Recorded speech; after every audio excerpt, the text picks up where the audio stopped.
Hello, this is going to be a sort of mini lecture on the ways to measure pressure and temperature that are acceptable in chemistry and sort of in science in general. And this is specifically pertaining to gas pressure and gas temperature. So we've seen so far in this class a couple of videos, and we've gone through a few activities about pressure and temperature. And I'm going to use a couple paradigms when I'm talking about both. So let's start with pressure. Pressure is largely referenced to the atmosphere above the Earth. So I'll draw, here's the blue sky up on top, and then the black is the ground. And we're standing here on the Earth.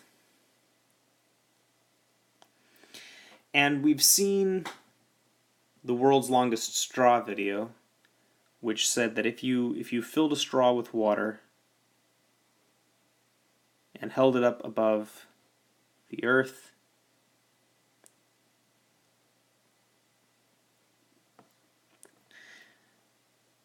and if you were to close off the top of the straw, so just like you go to the restaurant and you put your finger over the end of a straw and you lift it up out of your Coke or something, and the water or the Coke, whatever, goes with it. What we saw in that world's longest straw video is the longest straw you could possibly have where this would still work would be something like 10 meters, 10.3 meters. That's how big your straw would be. And the reason is that essentially, if we draw gas particles in the atmosphere all the way up to the edge of the sky, assuming such a thing is real, okay, here's all these gas particles everywhere, and they're pushing in all directions. Well, you've got an entire atmosphere sitting on top of you, pushing up underneath that straw as well, because they're all around. And that force acting upward is enough force to hold up 10.3 meters worth of water, because water has a certain heaviness to it. So the atmosphere is the same amount of pressure as about 10.3 meters of water. Well, 10.3 meters is a lot. And you could use that to measure things, but we tend to do it in other ways. If you were to get a different straw and fill it up with a much heavier element, such as mercury, you couldn't support 10.3 meters of mercury. Mercury is denser than water. You could only support a straw that was 760 millimeters long if it was filled with mercury. And this is an old unit used to measure pressure. Atmospheric pressure specifically. We would say 760 millimeters of mercury is the same as 1 atmosphere. So today, when chemists go to measure the pressure of a gas, they tend to measure it in atmospheres. But this is sort of newer. I think millimeters of mercury is kind of an older unit. That's how it used to be measured. A lot of places still do use millimeters of mercury. For instance, if you go to a hospital and they take your blood pressure, they will measure it in millimeters of mercury. The hospitals have not changed over yet. Now, if you were a physicist, you would measure it in a different unit. Physicists prefer a unit called pascals. Well, it turns out that if you have 1 atmosphere's worth of atoms pressing down on you, in physics language, that's 101,325 pascals. Of course, we can make that number a little more manageable. That's the same as saying, remember there's 1,000 meters in a kilometer? Well, we could say that's 101.325 kilopascals, if you wanted to put a kilo in there just to make that easier to say. Okay. Getting back to our 760 millimeters of mercury,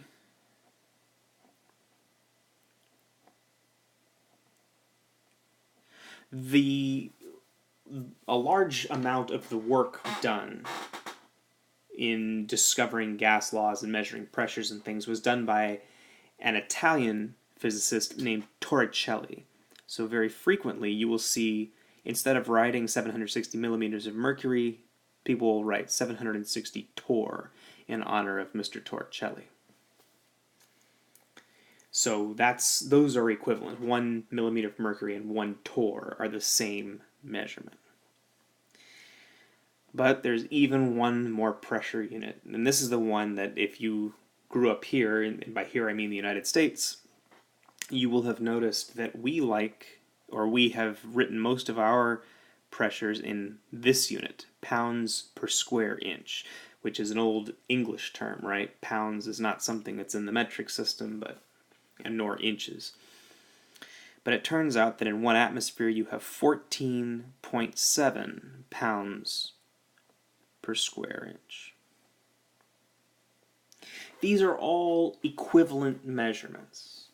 1 atmosphere, 101,325 regular pascals, 101.325 kilopascals, 760 torr, and 14.7 psi.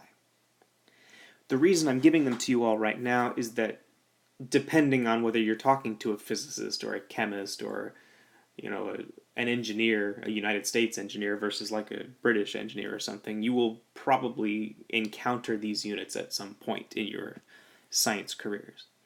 So we're just going to make one big list. Here it is. And you can keep this for later. 1 atmosphere is the same as 760 millimeters of mercury, which is the same as 760 torr, which is the same as 101,325 kPa,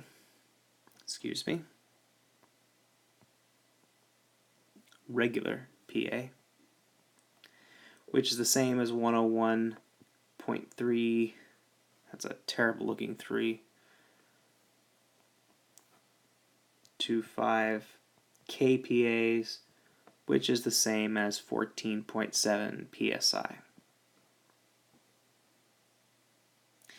Those are your pressure units. Now, as chemists, we are going to prefer atmospheres.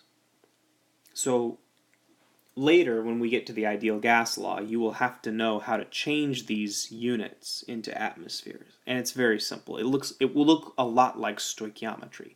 For instance, let's say you have a pressure of,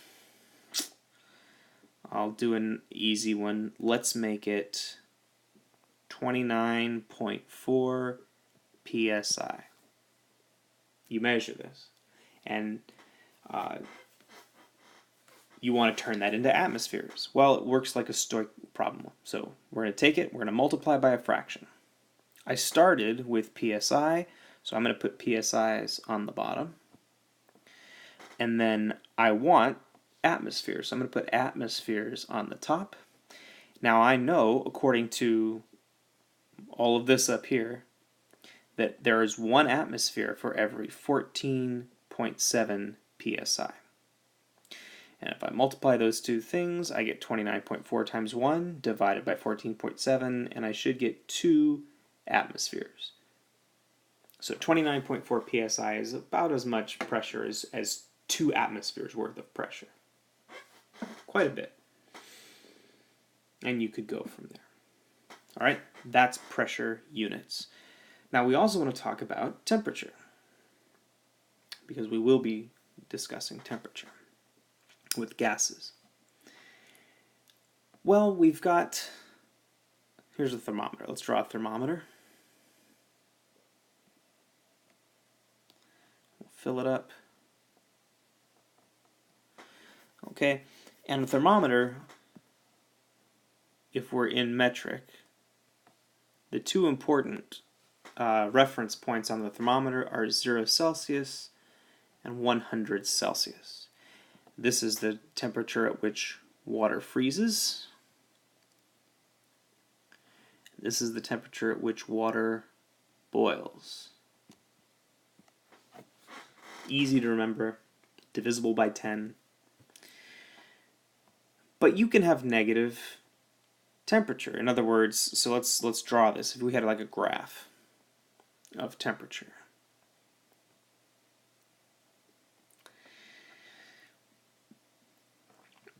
it's going like this. And that's 0 Celsius, and that's 100 Celsius. And so we could say that's the boiling point and the freezing point. But you can get water colder than that. If you had a block of ice at 0, you could continue to cool it down, and it can get even colder than 0. Well, when we talked about temperature before, we said that the temperature is how fast the particles are moving. Now, we don't think of solid particles as moving around, but they do vibrate back and forth a little bit. The colder they get, the less they vibrate. And so as we keep going and going and going and going, this is like the energy, right, on this, the kinetic energy, on this axis, the y, or the x-axis. And so the further we go that way, the less energy those particles have, or the slower they are moving. And you can see, I'll circle it, there is a point at which we expect them to be so cold that they are not moving at all. And these experiments were done by a very famous scientist named Lord Kelvin. And Kelvin determined that that temperature, where everything stops moving, is at minus 273 Celsius, which is very, very cold. So, we can start with that as the 0 point. Nothing gets colder than that. We will call that, instead of minus 273, we will call that absolute 0. You cannot have less movement than no movement, he said. And so that will be our new 0 point. So we're gonna say, instead of 273 Kelvin, instead of minus 273 Celsius, we're gonna call that 0 Kelvin. And we'll start a new temperature scale. Essentially, when we do that, it's exactly like this. And we'll take this graph, this temperature graph, and we're just going to move the x-axis down here. And then when we have our heating curve, it'll just start there and go up. We're just starting at a different place. So, minus 273 Celsius would be 0 Kelvin. Now, Celsius and Kelvin are the same distance apart. In other words, if I went up to 1 Kelvin, 1 degree above the temperature where everything stops moving, I would be going up to minus 272 Celsius. And so on. If I went up to 2 Kelvin, I would be at minus 271 Celsius. And if I were to go all the way up to 0 Celsius, that would have been a journey of 273. I should be at 273 Kelvin. So this gives us a way to convert temperatures. If you wanted to know the temperature in Kelvin and you knew the temperature in Celsius, it works like this. The Kelvin temperature will be equal to the Celsius temperature plus 273. Now, there's a reason this is important. When we start solving gas law equations, we have to be in Kelvin. Gas law math does not work out if you are in Celsius. At least the ideal gas law math does not. So we need to have an absolute temperature in order for it to work out.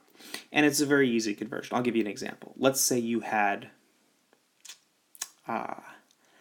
room temperature. Room temperature at our school is about 22 Celsius. And I would then ask you, okay, well, if we were going to do a gas law calculation for the atmosphere in our room, we would first have to change it to Kelvin. How do I change 22 Celsius into Kelvin? Well, Kelvin equals Celsius plus 273, or Kelvin equals 22 Celsius plus 273, and I would get something like 295 Kelvin.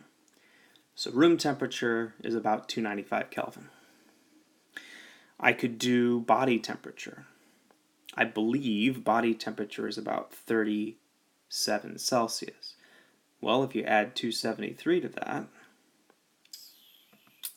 you get something like 400. Nope, that would be dangerously high. You get something like 310 kelvins. Your body is about 310 Kelvin of temperature.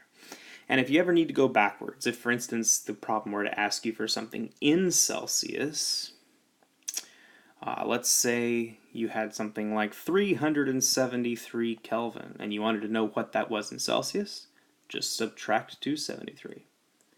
And you would get something like, that would be 100 Kelvin. I just wrote that wrong, didn't I? No, I had that right. Here, there it was. Kelvin minus that equals Celsius. Okay, so you now have a new temperature scale that works all the time for all kinds of problems, and that is the Kelvin scale. We get to the Kelvin scale by taking our Celsius temperature and adding 273. And we also have our pressure units. So Kelvin is our temperature. Our pressure unit we prefer is atmospheres. And so if we're not in atmospheres, we can use these other conversion factors to change it into atmospheres just the way I showed you down here. Okay? And you'll be using that in the activity today.